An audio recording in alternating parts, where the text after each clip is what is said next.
Hey everybody, welcome to the Downtown Roundtable. It's September 2nd. I'm Andrea Lapomi. I'm here with Mike Dobez and Carl Caprioglio. Did I pronounce that correctly, Carl? You win the prize. The three of us are tenants in the Emergency Arts Building in downtown Las Vegas at the corner of Fremont and 6th Street, and we all run businesses there. Me personally, I run Feetish Spa Parlor on the second floor. Mike, what do you do at Emergency Arts? Well, my wife Jamie and I have dobezdesigns.com. In our retail store at Emergency Arts, we make jewelry, we make art. Our tagline is art, jewelry, and love. We make jewelry out of things such as dinosaur bone, recycled copper, recycled silver, any kind of things you could possibly imagine. All one-of-a-kind original things, and come down and see us whenever you're in the building. Awesome. Carl, tell us about yourself. Well, I'm fairly new to Emergency Arts. I've been there since October of 2013. I've run my own independent record label for about 20 years based out of Los Angeles, and I decided to make the jump to Las Vegas after seeing what was going on in downtown, and I love the Emergency Arts building, so that's where I decided to call home. We've recently closed our LA office, so we're based entirely out of the Emergency Arts building at this time. So happy to be there. We're happy to have you there. So I know you said you have to run off in a few minutes, so we're going to have you gab for a bit first, if you don't mind. Tell us more about your label. What's your website? What's the name of it? Who are some notable artists or comedians that you have, or albums? I know you have an outstanding album that's a compilation of some stuff that I'll let you talk about that is particularly intriguing. So tell us about that. All right. Well, we've done all kinds of projects. We started off as an 80s reissue and compilation label. So we had a lot of greatest hits of the 80s compilations, lots of things involving radio stations, Los Angeles radio stations, the Howard Stern Show. Our relationship with the Howard Stern Show expanded into more of the comedy area. We teamed up with a comedian named Jackie the Joke Man Martling. We put out 6 or 8 of his albums. On the comedy side, we've also worked with Andy Dick, Rob Schneider, Henry Phillips, a number of other comedians and musical comedians. On the music side, even some kids' music stuff from an artist named Perry Grip, who is sort of an internet YouTube sensation. We put out his material. On the music side, we've been lucky enough to work with some huge guys that you might know, Cyndi Lauper, Brian Wilson, the solo members of The Doors, Robbie Krieger, and Ray Manzarek, and a bunch of artists you've never heard of whose names are not quite as spectacular as those, but we love them all dearly. We can't pick our favorite child. I bet you can. The compilation you're thinking of is called Sexorama. It's a collection of music inspired by 70s adult film. So it's that cheesy wah-wah guitar, kind of the plumber comes to the door and the lonely housewife answers and says, can I help you? The plumber says, I'm here to fix your pipes. And the music that starts playing in the background is then Sexorama. Yay, that's awesome. That's fantastic. All done with vintage 70s instruments and that sort of stuff. So that's the only way to do it, right? That's very unique. That's quite a concept. Yeah, we have everything about my label has a certain sense of humor to it. All the artists are a little bit offbeat in their own way. So whether it's straight up comedy or straight music, the artists themselves tend to be a little bit more on the quirky side, and that's what I like. So you've worked with Jackie Martling then, huh? On a regular basis. He's coming to town. He's bring playing. him by. I'd love to meet him. I've always been a big fan of his since he was on the show. I really like his work. Well, he's going to be at South Point on September 12th. We should have an Emergency Arts presence there. We should. Not me. I want you to bring him to my house. Let's bring him to the round table. About 1:30 this morning, if you can. Well, I've had him in the Emergency Arts Building. He and I were hanging out there a few weeks back. Gee, thanks Very for cool. introducing me. Thanks, appreciate it. I don't Got know my where you back. were, Thanks, but I Carl. didn't see you. What's the 12th on your calendar? South Point Casino. Let's go. Excellent. Yeah, I'd like to do that. Sounds good. I Always wanted like to see a it. show. It used to be at the Riviera, I know, but South Point. Oh yeah, we had some very good times, some frightening times there at the Riviera. They were a very good host to us back in the Stern days in the '90s. Excellent. Yeah. So, Carl, So that, you were telling me a story the other day about Shonen Knife and with some robots. the Shonen Knife is a band. They probably were most famous for opening for Nirvana back in the '90s, but they have a huge cult following. So we're still supporting that band. They're actually out on a U.S. tour right now. So when you and I were talking, I was just shipping some merchandise out to them. But the robot is for one of our artists named MC Lars. He's out on the Warp Tour right now, and what we're doing for him currently, in addition to releasing some of his music, is we made these. Oh, I have one right here. I just happened to have Okay, one. you have one? Yeah. In the crash pad. Yeah, here in the crash pad. It is a USB robot. I'm unwrapping it right now. I'm violating this package. Someone's going to get a slightly used one. Let's see if you can see it here. Nice. It's amazing! Or I love it. she. This little head pops Oh, it's off. a jump drive?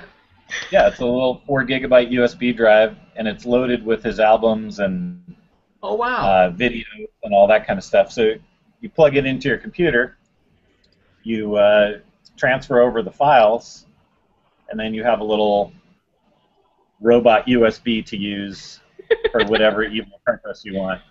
That rocks. Yeah, we're trying to think outside the box a little bit because people really are not buying albums or even permanent downloads that much anymore. So the different angles, whether it's vinyl or a USB drive, that's kind of fun and funky. That's So looking for something different.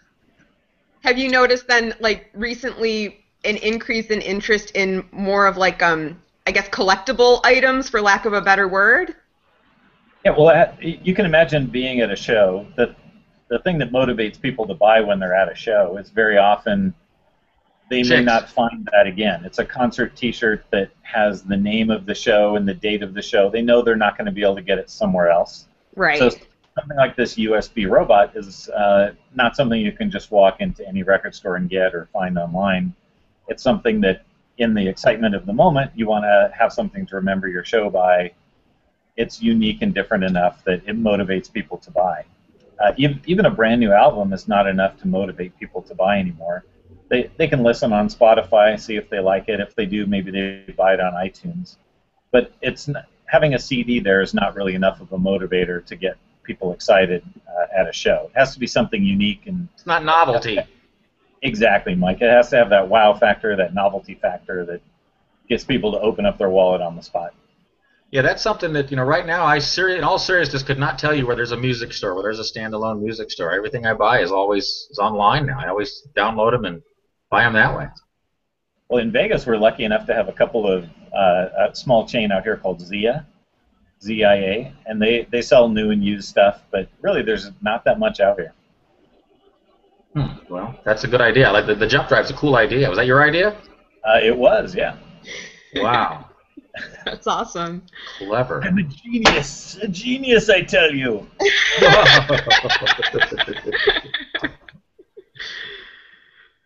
And that's it? That's all you got? That's all you do? Yeah, that's it. I'm out of ideas.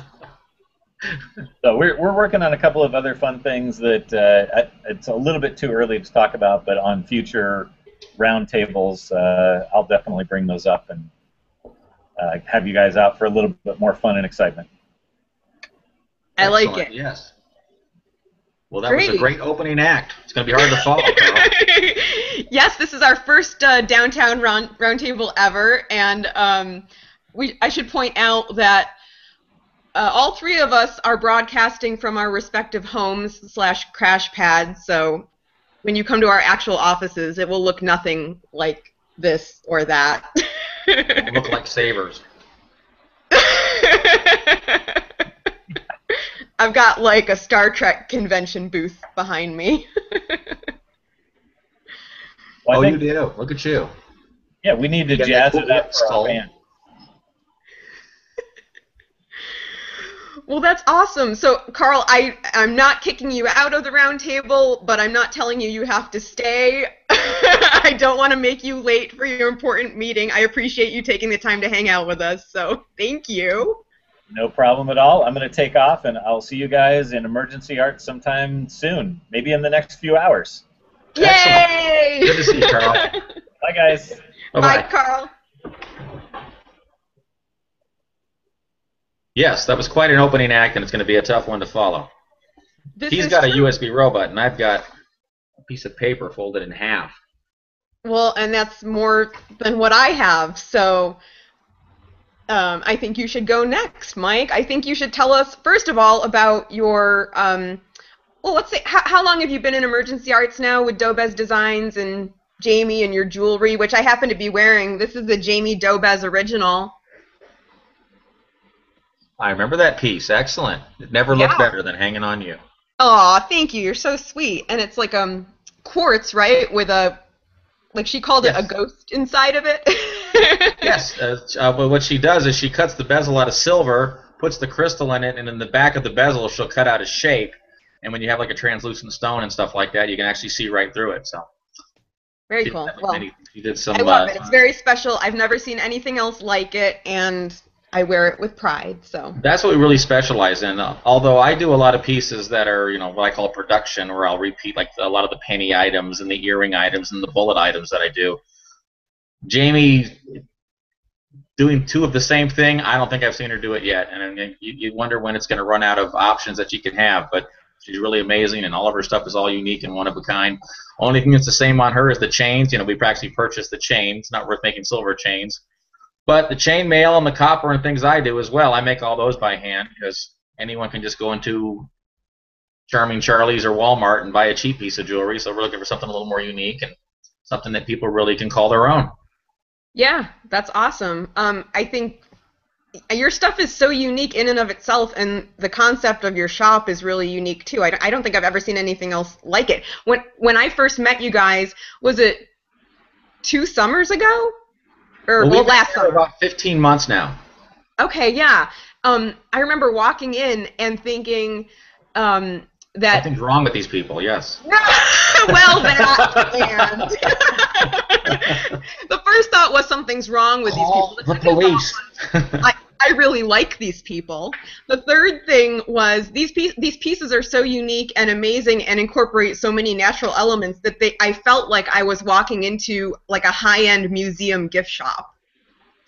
Yeah, that's what we try to portray. Actually, we're in the midst of a rebranding now. Our shop, we had a very nice presence at the farmers markets in town and festivals and all that stuff. When we moved into the shop, we kind of threw everything together into really bad hodgepodge, kind of a undecipherable, such an arrangement that when people would come in, you couldn't see anything. The best way we could our marketer put it was, you could see the display is great, but not what was on display. So our displays detracted from our pieces. So we went to a little more simple layout design where we can actually see the pieces that we work with. We're concentrating a little more on what makes us unique. We have a lot of things that are like dinosaur bone, a meteorite. I have a bunch of fossilized shark teeth that I got from a supplier. We go to Quartzsite, Arizona every year, and all kinds of stones and natural stones we can get there. We have our tools now to cut and shape and polish them. My lovely wife, Jamie, she spent about the last 2 days in the shop grinding up rocks, so drove the dog crazy. The high-pitched noise drove the dog crazy, so that was kind of interesting. And matter of fact, for buying our fossils this month, I apologize, this week, Saturday morning, we're leaving to go to Denver for the annual Denver Fossil Rock Gem and Mineral Show. So we're hoping to get a bunch of items that we could not get. They weren't in Quartzsite this year. A lot of the pieces weren't there. The pieces that we wanted. So we're trying to find some new original things and some more kind of dinosaur bone. I personally entered the jewelry business with Jamie about 5 years ago when we met. And I was very surprised to find out you could commercially purchase dinosaur bone. I don't know how they go about that, because I know if you find a dinosaur bone in this country, it doesn't belong to you. It belongs to the king. They will take it away from you. So it's got to be foreign sources. But most of my stuff, personally, now that I know, I get my shark teeth. I have some Orthoceras. I have some tube worms and quartz and such as that. And a lot of that I get comes out of Morocco. We have a supplier named Mohammed, go figure, who lives in Morocco. And we see him at Quartzsite every year, and we're going to see him at Denver. And he always has really great, unique pieces. Of course, they're all unique because they're animals, they're natural forms. Everything is going to be unique. That's fascinating. So is the Denver show like the biggest show in the U.S. or? No, it's not. The biggest show in the U.S., well, Quartzsite, I believe, is actually a little bigger, but Denver's a little more focused towards the fossils and the dinosaur things and that kind of. They're more of a specialized show for exactly what we need. Very cool. So is it like an industry show where the big spa show that comes to town, your average person isn't supposed to be able to like gain entry. You have to be a professional. Yes, more of a convention. Yeah, we're going to have to bring credentials to get in. So. Gotcha. There's always an easy way to tell if it's a credentialed show or not, and that is if there's admission or not. If there's admission, what? It's just a show. Oh, admission. Gotcha. If you say admission, then it's not a convention. It's gotcha. Just a show. So. And so tell me, okay, so I know you do your bullet earrings and you do bullet cufflinks, and I know that you sell a lot of those. I remember talking to you, it was last year sometime, about how your internet sales were exploding. So tell me about that. You sell those things on Amazon primarily? Primarily on Amazon.com. We're a little bit on Etsy.com. It's not really a big seller, but yeah, one moment. I have them right. I have some right here. Yes, right here in the crash pad. I hope you can see these. Let me try to get a little bit of light on them. This is. Let me read what I'm looking at here. Look at the old guy look. This is a Winchester. This one's a little bigger. I think it'd be easier to see. This is one of the ones that I wear actually. This is a Smith & Wesson 44 Magnum. I cut the primer end off of the bullet, put it onto a surgical steel post. Let me click on my own camera there. And you have... Oh, yeah, I can kind of see it. Like, yeah, okay, yeah. I can't make out the words, but I can see the general shape and whatnot. Perfect. Yeah, a little bit close for that. But that's a 44 Magnum, and this particular one's plated with gold. I removed the primer, and I replaced it with a Swarovski crystal, and you end up with a very nice item. This is actually one of the ones I wear, except for I'm not wearing it today. Nice. I like it. And that's big item. That's probably the biggest seller we have on the internet is the bullets of 5 or 6 different calibers, and really, really happy with our Amazon sales. The problem, for some reason in the jewelry store, people don't recognize them as bullets. They look at them and they think they're buttons. Seriously. You'll have a card on it that has 2 bullets and says 9mm, and they think, are those buttons? No, they're bullets. So they're not a big seller in person, but over online, when people get a little more graphic and read, and they have the actual description attached, they sell very, very well. We're very, very happy with them. Very cool. Well, they're really unique and lovely, and I know that you made some cufflinks. You custom made cufflinks for somebody else in our building not too long ago with the crystal in the middle. Those were stunning. And so basically, if anybody sees something that you've made in the shop or on Amazon and they want something that's similar but you don't have exactly what they're looking for, you've been known to make some pretty amazing custom pieces. Oh yes, a very popular thing that it's getting a little more popular is people will take their own bullets they've shot, or bullets that mean something to them for whatever reason. I'm not going to go into that. And I will take those bullets and I will put those into the jewelry they want. I've done rings, I've done necklaces. You can get a little more graphics put up for the next show. We'll have some more stuff available to show, of course. But just about anything you want. Like cufflinks are I think, a pretty cool item. I haven't sold a lot of them, but I think they're the most stunning item. I think they really, really take advantage of the look of the bullet and all that. A lot of people wear the post because it looks like gauges, but they're not. Oh yeah, good point. Good point. So you got the gauge. You got the cool look of the gauge without the commitment of gauges. Okay, so I know that recently you've been working on a custom project or two that involve burlesque performers. Yes, I spent yesterday. I had a special order for copper pasties. Copper Yay! discs. Yes, everybody knows what pasties are. Yes, I got some copper pasties, and I plated some with gold, and I textured some in different textures, and some silver plated some. Do plating services as well for small items, and that's a very new item. We're hoping that takes off. So, Or stays on. or stay. We're hoping they stay on. Yes, we don't want a copper pasty flying across the room because. That's awesome. When I saw you Dangerous. working on those a few months ago, I was like, that's really, like, you can make anything. You can make anything, Mike. I do my best. And I know lately, and this is probably more Jamie's thing more so than yours, but she's been making a lot of really awesome steampunk pieces, I've noticed. Yes, the steampunk is an odd thing where I can't do it.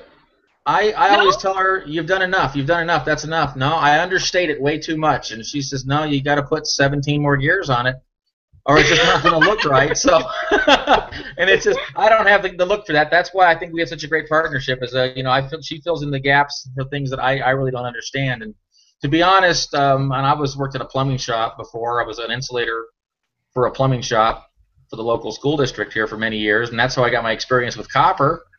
And she's actually a jeweler, classically trained goldsmith and silversmith, and I didn't really get the jewelry thing going. I was a sculptor when I met her. I made sculptures out of copper because it's the material that I was familiar with, and made one piece of jewelry. She said, make one. She gave me a stone and said, make one piece and put it out there and see if it sells. We set it out at one of the festivals, and it set it in the sun. It didn't even get warm. Some lady bought it, and I'm like, Aww. since then I've been doing primarily jewelry, and I never thought in a million years I would be a jeweler, even 5 years ago. So That's fantastic. I love that story. And I know that Jamie's been making she made some really cool steampunk chokers. She made a cool gothy grommeted black leather choker for me with a skull stud in the middle, which is amazing. That was so good. It was so me, and thanks, Jamie, for that. It was a toss-up whether I was going to wear that or this today. And let's see, what I've seen her. She makes some leather cuffs with like little spy scopes. Yes, she has. What is that called? The little we call it a little spyglass. Yeah, like a spyglass. Yeah, those are awesome. Shows. I'll just actually bring some product in. That would be a good idea, wouldn't it? She makes some very cool hats, and some of them have little lights on them or lasers or the spy scopes that come down. And we've sold a couple. I think they're amazing pieces. It's an interesting genre to be very frank about it, and I think she's got a knack for it, which I just don't. I just don't. Well, I don't either. So there you go. There you go. Yes. That's very cool. So you want to talk about our building a little bit? I mean, I know that there seems to be a lot of transitions going on in emergency arts right now, and if you guys haven't been to emergency arts, you should stop down. I can't promise you that Carl, Mike, and I are all going to be there at the same time, although we'd love to be, and we'd love to say hi in person to everybody. But for anyone who's not familiar with emergency arts, it's a collective of small businesses, basically, artists, craftspeople, some galleries, and then some other offices that are on the first and second floor of the building. The Beat Coffee House is the anchor tenant on the first floor, so when you enter Emergency Arts, you are in the Beat Coffee House, and they also have records and concert posters there, so it's pretty awesome. And then as you proceed toward the back and second floor of the building, you'll find the rest of us. So I know that we have had a couple new tenants move in. I know that this coming Friday, oh Lord, what would the date be on Friday? The 5th, man. Huh? The 5th. Oh, the 5th. Okay, very good. All right, so on Friday, September 5th, 2014, in the evening, there will be a grand opening reception for one of our new neighbors. They have a photography exhibit right now, and they also do graphic design. And you'll be there, right, on Friday night, Mike, the shop. I will not be there, actually, for a different reason that I'll bring up later. But our shop will be open, and our daughter will be manning the shop. Her name is Jetty. She's a beautiful blonde girl who's just the pride of my lilife. That's right. Jetty will be. I love Jetty. Yes.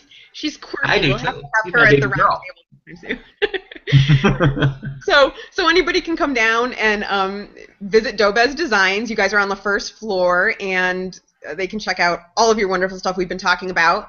And where I was like, oh, the reason you're not going to be there is because your friend Jason fights MMA, and you sponsor him, right? Close. Actually, yes. I'm also an amateur boxer. I've been training for about 7 or 8 years now. My coach is a young man named Jason Andrada. He's actually a Muay Thai fighter. He hasn't gone to the MMA arena as of yet. He's a Muay Thai kickboxer, and he will be fighting. He's a professional. This is he's 5-1. This will be his 7th fight, and he fights for Lion Fight Productions. It's at the Hard Rock Hotel. It's at the amateur fights begin at 5 p.m. on September 5th as well, which is the reason I won't be attending the opening at Emergency Arts on First Friday.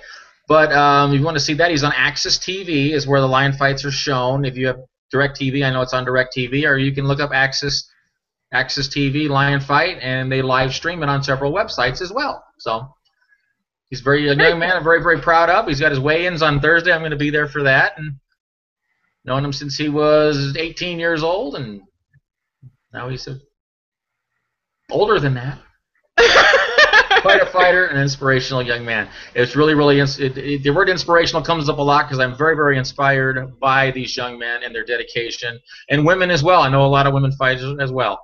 So, got to say that I don't like people saying and talking any junk about young people, because I know some of them that are the absolute most amazing creatures on the earth, such as you. Aw, you're too sweet. Thank you. Same thing goes for old people. Yeah, I gotcha. I was fishing there.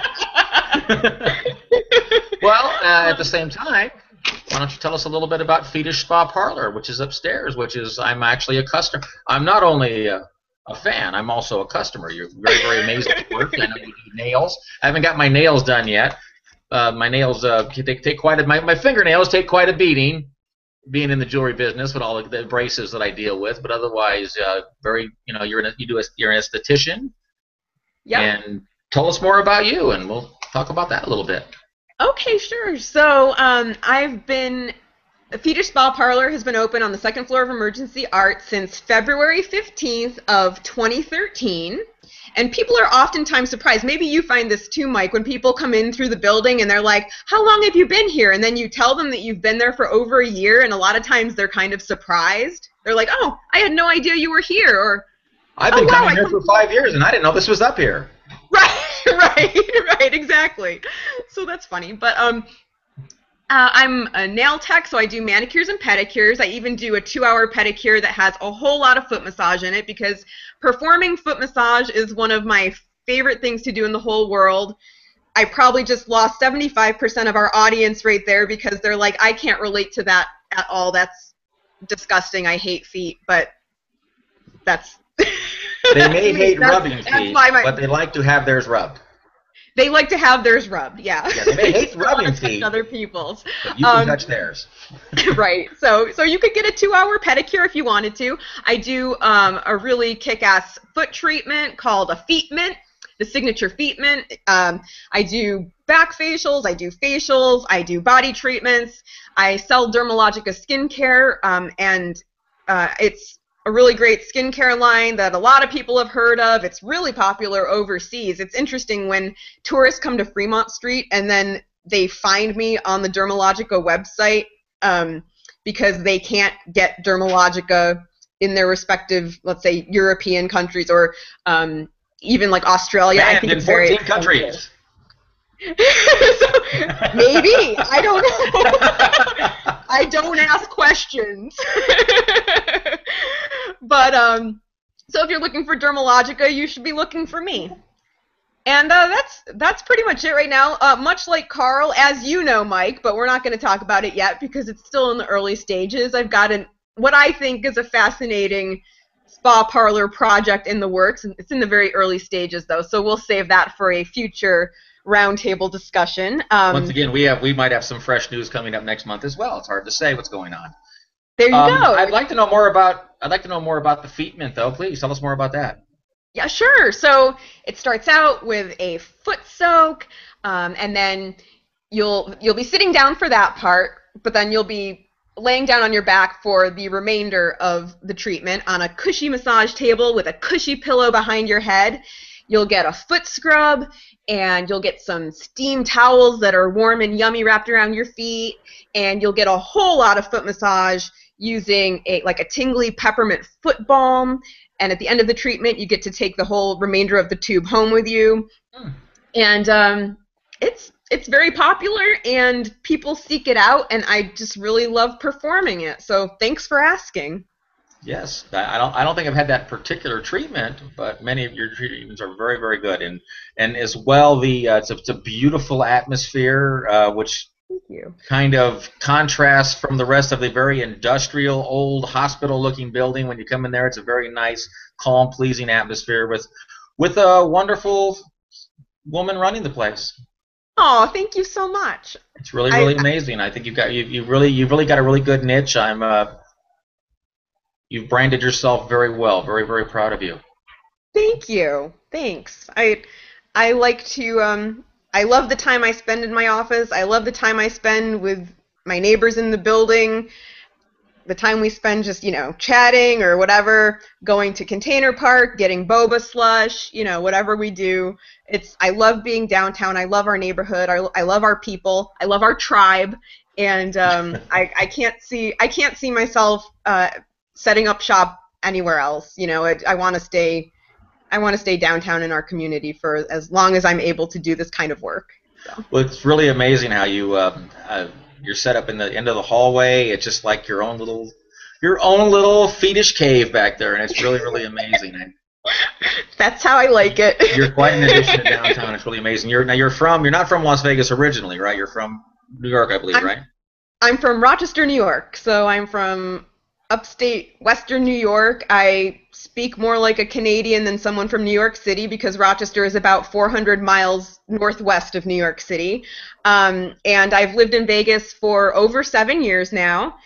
I don't miss the snow in Rochester at all. If I never see another snowflake in my entire life, I am completely okay with that. There are things about the Northeast that I do miss. Of course, I still have family there, so I miss them and friends. But historically, it's interesting because things in Las Vegas, right? Things that we consider old are from like the 1940s through the 1970s. Yes. And the house I sold in Rochester before I moved out here was built in 1890. So it's just a really, really interesting juxtaposition of, that you can be in the same country and have such a completely different perspective on history and antiquity, and you know what I mean? And when you go to Europe and, things are ancient, you're like, wow, this stuff is so old. It's fascinating to me. It's more fascinating to me, I think, being born and raised here, where nothing in this city is older than 1905, because before 1905, all that was in this valley was railroad tracks. So, I think about the oldest building I can tell you right now is the old Las Vegas High School, which is the Las Vegas Academy now, and it was built in the 20s. A lot of the really older buildings they tore down before the Antiquities Acts and all that stuff came up. Las Vegas is not one known for preserving its history either. We're a pop-up town, so it's a pop-up ideal that we have, where if something's not making money, you push it over and you make a new one. I mean, that's just the way it goes. It kind of gets me how people can accept this. People want a building to be a historical landmark and be preserved forever. Of course, they don't own the building, so it's really easy to tell someone else what to do with their house. Right. But at the same time, it's like, it's cool that, we're like our building, for example. 1949.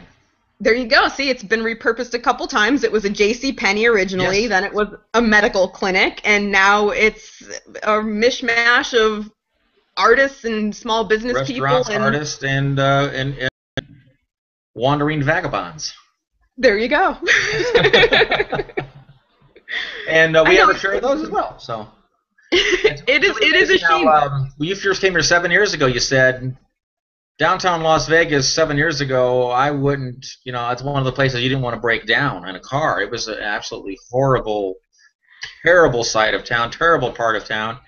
And it's amazing. I believe it's, once again, it's the downtown project. It's the Zappos and the downtown project that really brought it around to what it is right now. And I'm very, very surprised. Never in a million years did I think it would happen. I was like most people who've been here for a long time, and when they said downtown Las Vegas by the El Cortez, and I'm like, I wouldn't want to jump out of a plane line with a parachute there. So it's really amazing how it's been brought back around by just simple addition of I think the downtown Rangers man named Christopher Curtis, they call him Sarge, who's the commander of the downtown Rangers. He said it best: when there's good people around, the bad people just go somewhere else. Mm-hmm. And it's not like a security issue where they arrest them and run them off or run them off. They don't have to. Just when there's good people around, the bad people just congregate somewhere else. And I think it's a slower process, but I think it's working really well. And I see the changes every single day. So we've been there 15 months, and I really seen great changes in the time we've been there as well. Where I don't mind sending. I call Andrea my office daughter. And I don't mind sending my office daughter. I wish she wouldn't walk around at 2 in the morning downtown. But it's not like it's a danger that it was. At one time, it was a suicide mission. So, and now it's just, you shouldn't be walking at 2 in the morning by yourself.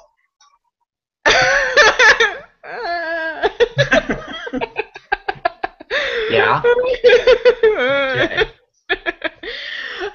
Okay. Yes, I appreciate your protectiveness, Office Dad, by the way, in case I haven't mentioned that. But you're right. I mean, I feel like every week, especially toward the end of last year, right, the middle of last year, toward the end of last year, it seemed like every week there was something new, just like within a 2-block radius of Emergency Arts was opening, or there was a new restaurant or a new bar or container park opened. The bunkhouse just opened last week. What did? The bunkhouse just opened last week. Oh, yeah, that's just right. Reopened, yes. Down on 10th Street. So that's a few blocks away, but it's all the same draw to the same area. Right, right. And we should go and have sandwiches there because their sandwich menu looks pretty amazing. Yes. Jamie and my lovely daughter, Jetty went down, and they said it was absolutely amazing. It was, in your words, amazing. Glad to hear it. Sounds nice. Nice. So, for anyone who doesn't know, the bunkhouse had been closed for like a year while they renovated it, right? Yes. And it was just like Mike said. Renovation was an odd word for it. The only thing they left was, I think, the ground. I mean, they rebuilt it from the ground up. It didn't look it looked like a rebuild more than a renovation, but still, it's a beautiful place. Gotcha. And so the bunkhouse, I have no idea what their hours are. All I know is that they have really good live music there all the time, and Field trip. Yeah, definite field trip, and a really amazing looking sandwich menu. So that's the Bunkhouse Saloon.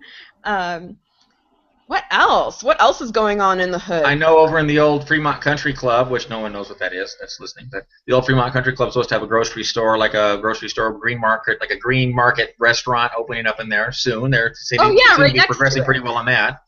Yep, yeah, right next to it, which is good because it gives us another, I'm going to say, I'm assuming, healthy dining option. Yes, we can. That remains to be seen. Yeah, but we will see when it opens. So I'm assuming they'll have fresh foods that don't make me feel like I shouldn't have eaten them. Yes. Yeah, I'm looking forward to that.